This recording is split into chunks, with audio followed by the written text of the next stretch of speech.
with any other sport you see, whether it's soccer or baseball, anything, you have the infrastructure in place, but pickleball just simply doesn't. And I know the tennis population is not too happy that the automatic extension was to just start converting tennis courts. So we felt pickleball needs its own venue with year-round optimal playing conditions, and that laid the groundwork for our team to start working on it.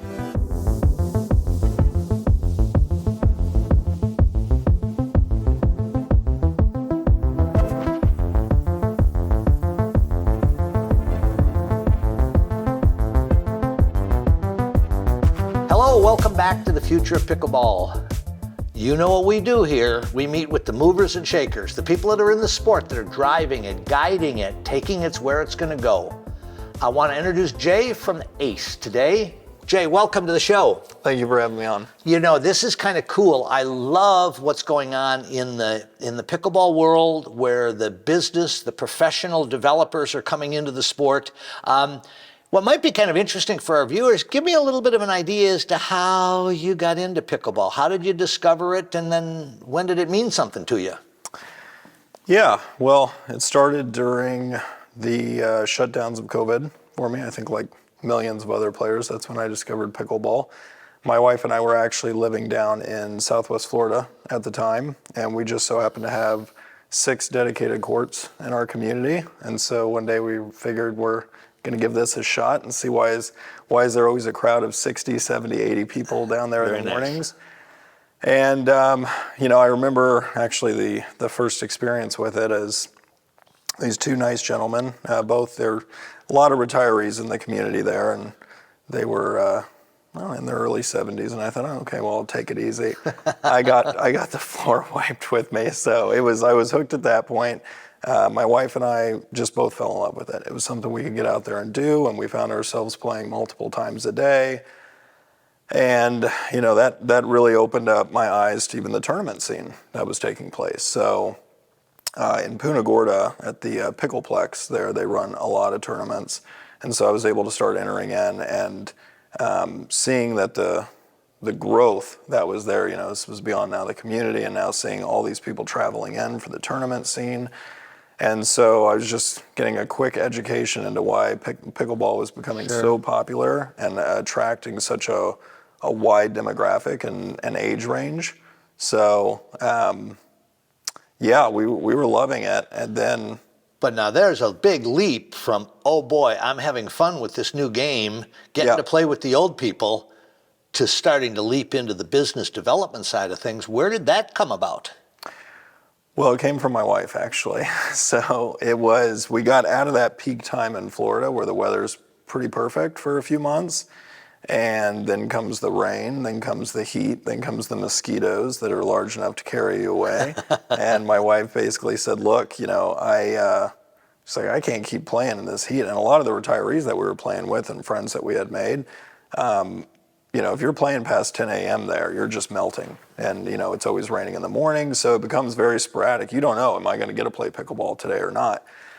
And she said, it's really frustrating because even a couple of the tournaments that we were trying to do, last minute, rained out, there's weather delays. She says, even the wind is a factor in this sport. So to back up, the last 10 plus years, myself and many members on our team, we've been developing Sky Zone trampoline parks. You might expand on that. People might not describe what a Sky Zone pickleball or a trampoline park is. So the indoor trampoline parks, basically indoor amusement, ranging from trampolines themselves to Ninja Warrior courses, slick slides, all sorts of different attractions. But we require the same exact real estate conditions. So 2nd and 3rd gen big box space, very similar environment. So our team, from not only a development, construction, franchise standpoint, it's what we're well versed in. Very nice. And so when looking to take pickleball indoors, because we felt that, really this sport is just, even from when we first started looking at developing this model, the growth that's occurred in the last 3 years and then what it's looking like ahead, because I think we barely scratched the surface of it. Yep. And especially once school systems start to get on board with it, we're already seeing state funding roll in. So as that continues to happen, the one thing our team noticed right out of the gate is there is a major infrastructure problem facing pickleball. And a lot of people think, well, it's just rain and snow. Well, it goes beyond that, because it's not only the rain, snow, which we know affects 70% of the country, 60% of the year, but wind also has a big impact on this game. But 60+% of the playing population now is retiree age, and so there's a concern of being out, exposure to sunlight, UV rays, and at the end of the day, it's a real sport. You want to be playing in optimal conditions, and you want to have year-round access. So we just saw the need not only for, we need more outdoor courts. When the weather's nice, it's great, people can get out on the courts, but we have a real lack of courts issue already for the number of players in the industry, and everything is indicating that this is just going to explode over the next 4 to 5 years.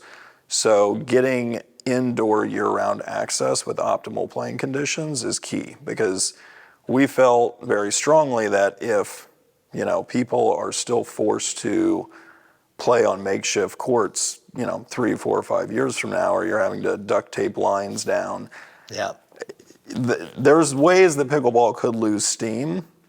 So we need to build the infrastructure around it. And with any other sport you see, whether it's soccer or baseball, anything, you have the infrastructure in place, but pickleball just simply doesn't. And I know the tennis population is not too happy that the automatic extension was to just start converting tennis courts. So we felt pickleball needs its own venue with year-round optimal playing conditions, and that laid the groundwork for our team to start working on it. We're working on this quite a while now before we came to market, because we really wanted to lay out the foundation for lining up a full-service franchisor offering, so where all of our real estate development is in-house, construction, project management, internal design, and get everything ironed out on the back end to where when we come to market with our first location, because we feel that we're going to raise the bar on the industry, we could go nationwide. Now, you guys are under construction in Georgia currently, aren't you? Yes. Yeah. And what's the timeline on that? So we'll be opening the doors in 3 weeks.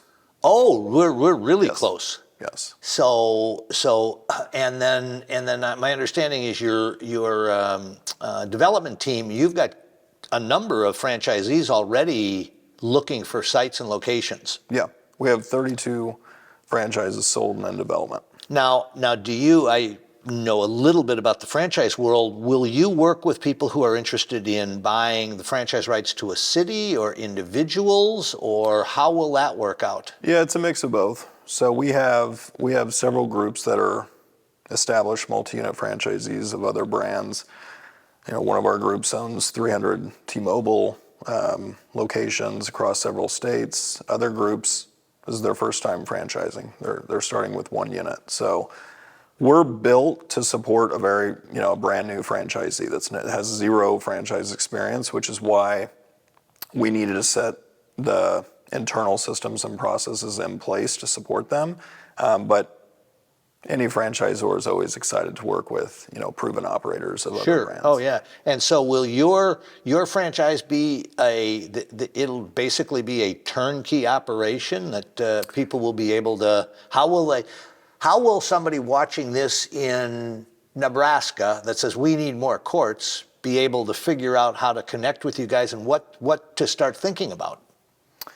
Yeah, so we are what I'd like to call as like a full-service franchisor. The franchisee is still very much involved in the process, but we run the real estate process in-house. So we engage the brokers, we engage the commercial services teams, we drive that process for them.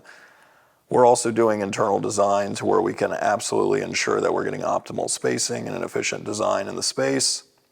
And then it's a direct extension into the architecture, which we lead that process as well, and then helping bid the project, providing assistance through the project management, and then the internal training and operations aspect. So. Very cool. One of the things that I'm pretty involved in the space, in the pickleball space. I've been at any number of the new places, and sometimes there seem to be some corners cut, spacing issues. Yeah. How are you guys planning on addressing what the courts, the player experience will be on the courts? It's, that's something that we noticed right away as we were touring kind of the industry and understood that there were some uses already out there in operation. And it's not an easy task developing a 25 to 45,000 square foot space. And, our team, luckily over the years, there's a lot that we learned what to do and what not to do with trampoline parks and Sky Zone.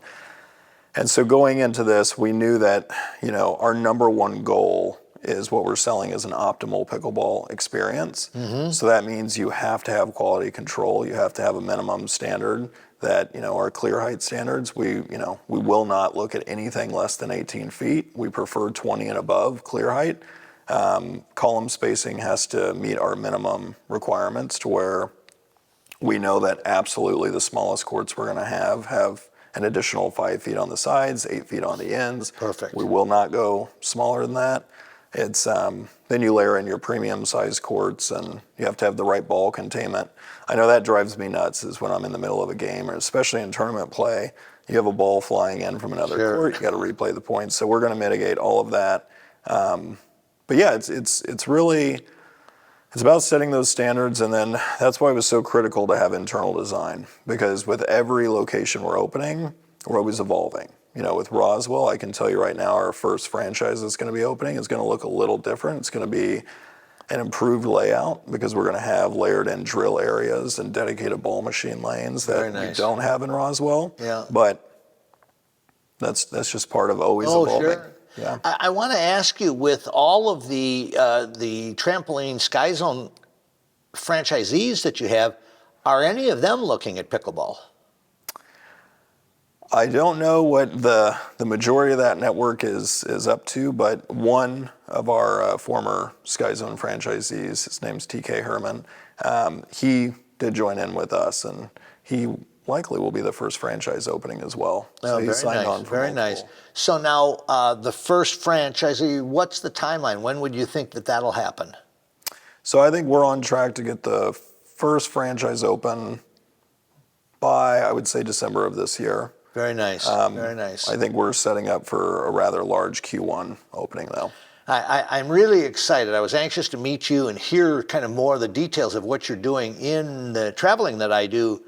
I'm all over the United States hearing people say, we know things are being done. How do we do it? I think it'll be great to be able to have somebody like your operation that's up and running. Are there any financial guidelines that you guys publish or broadcast about what the standard franchise model needs or requires in terms of the financing to get it going?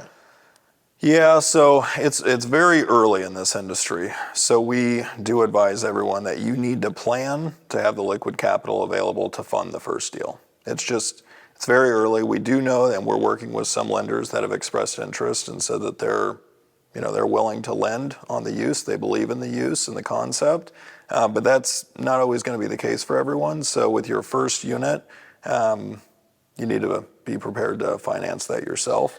And so is there an average square foot model that you're looking at? I know we've got boxes all over the country that are ending up open and dormant and sitting. Is there a particular model that you're guiding most of your franchisees to think about? Yeah, so we have our square footage requirements, and we are leaning to the larger end of it. I know that there's a lot of smaller, 4 and 6 and 8 court facilities. I think our average is going to be between a 12 to 16 court facility. Very nice. I know the first franchise unit coming up, they may be at a 20 to 21 court facility. And are there any geographical focuses or limitations to what your plan is? Not really. I mean, I don't know of a single market. I've done a lot of demographic analysis over the years. That's what I did at Sky Zone. One of my functions there was doing white space mapping and demographic analysis. And, now that I'm expanding from the trampoline park core customer to pickleball customer, it's 8 to 80 It's 50-50 male-female split. It's a low-cost barrier entry sport. I mean, it's pretty much for everyone. And, you know, in terms of weather, there's not many markets that I don't see this working in. It's more of a real estate play. It's finding the real estate. And then, so you say your group does the real estate. They Yes. work with the franchisee in their market to find the appropriate locations. How quickly, when someone engages with you, so if somebody's listening that's going, maybe this is a way that we can help accelerate facilities in our local market, how quickly do they start to be able to get their arms around what that first year funding cost would be? Yeah, so everything's outlined in our FDD, so the average typical cost. And, you know, it's the range is what we say is low end about 800,000 to high end is about 1.3. Okay. Now, it really, it varies greatly depending on the condition of the site. So not so much on the square footage. With most other uses, it's greatly dependent on the square footage. This one, most of the work is in the front check-in. You have your demo, all that scope, everything, and then the courts themselves. But it's really what is the condition of that site? Is it a gray dark shell, or is it a vanilla condition? Because that's what's going to dramatically affect the investment. Very cool. So now, as you guys have got your foot in the water on this, and you're launching and you're rolling out, you've got an excellent executive team with experience in working with franchisees. For somebody, we're hearing about a number of different franchise models and things like that. What would be your secret sauce that you would encourage people as to why they should reach out to Ace? Yeah, I mean, I guess if you're going to say a secret sauce, it's our team. It's the experience. So it's not rocket science to build pickleball courts indoors. I think where there is a major difference from what we're bringing to market, and there's a few other concepts out there that I think are doing a pretty good job, it's being able to deliver the right experience and design the space in the correct way. And really, it starts right out of the gate with real estate. I mean, to find and negotiate 30 to 40,000 square foot boxes, making sure that, use restrictions, zoning, getting the right terms that you're going to need for this model. You need a team that knows what they're doing and has the connections with these major landlords that are going to be able to cut these deals, and then moving into that design phase, and then moving into procurement and getting economies of scale on the construction side of it to bring those costs down and efficiently lay out that park, and then have a strong operations and training team. Because I think, the programming and events, that's a big core function of our model. And so having a strong network with, solid programming, that's how you stay engaged with your members. Sure. It's interesting. You're describing things that I've had conversations with people, and I know nothing about the franchise space. I know nothing about the commercial real estate. I've had conversations with people, and we're talking about, there's an empty big box. Just go do it there. Yeah. And you come to find out, and particularly those use restrictions sometimes come leaping to the front of the conversation. So it's really interesting to hear about an organization like yours that's been there, done that. Let's figure out how to, be efficient and go. It's the little things too. I mean, it's, you can go into a big former, call it a Toys R Us space or something. But it's even the way the concrete, slab, how thick is it? What kind of grading does it have? Because if it doesn't have the right grading, you're going to have to acid pour to get the bonding agent to stick right. You need to core drill things to do it the right way. There's a lot of corners that can be cut to do it, but to do it the right way requires a lot of precision. Very cool. In the show that you're on here, we talk to people who are in the space, who are going places. Any visions or fantasies that you'd like to see come into pickleball, or ideas that you and your company are thinking about doing to make a difference?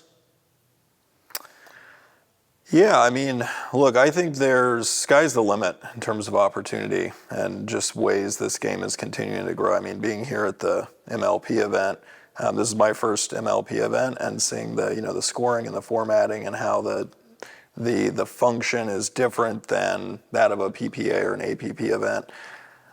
I don't know if anyone has the the perfect solution yet to how to efficiently run tournaments, but I think, we're going to be playing around with a lot of different formats as well, coming up with some new formats, some new scoring systems, with keeping things traditional. Obviously, that's what people are used to. But one of the other things too is the opportunity to continue engaging the youth in the sport. I think that's a responsibility for every company, not just us. Because if the number one focus is to grow the industry and grow the sport, we very much believe that all boats will rise with that. So doing community outreach, working with school systems, things like that, it's going to be key. And I also think we have a very unique platform for charity and fundraiser purposes as well. Yeah, very nice. And in all of the different facilities that I've seen, coast to coast, north to south, it does seem to be fairly evident that those that program well, the game changes. I mean, the player experience, the events that they do in terms of whether they're ladder leagues, tournaments, they all seem to get the player experience has to be a positive.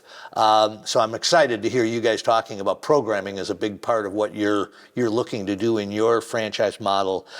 Very cool. Let's see. Now, I don't know, do you have any kids? No kids. I have one cat that she's a handful for me. I was wondering about if there were any kids, when they would be the next pickleball phenoms.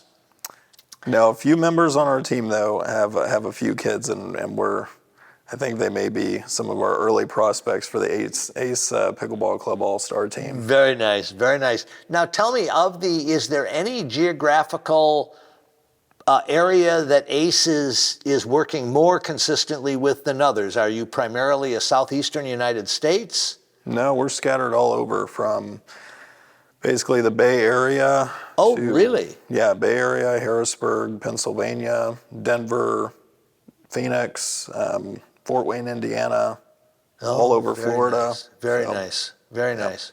Very cool. Well, I told you we were going to have a good one today. I want to thank Jay so much. Watch for Ace coming to your neighborhood nearby. And how does somebody get in touch with you guys if they want to say, hey, we need to get together with you guys somewhere in the country? Yeah, if you just go on to acepickleballclub.com, and up at the top you'll see franchise information. You can click there and submit the form, and someone will be in touch shortly. Cool. Well, thank you very much. Yeah, thanks Great for having me you on the show. See you next time.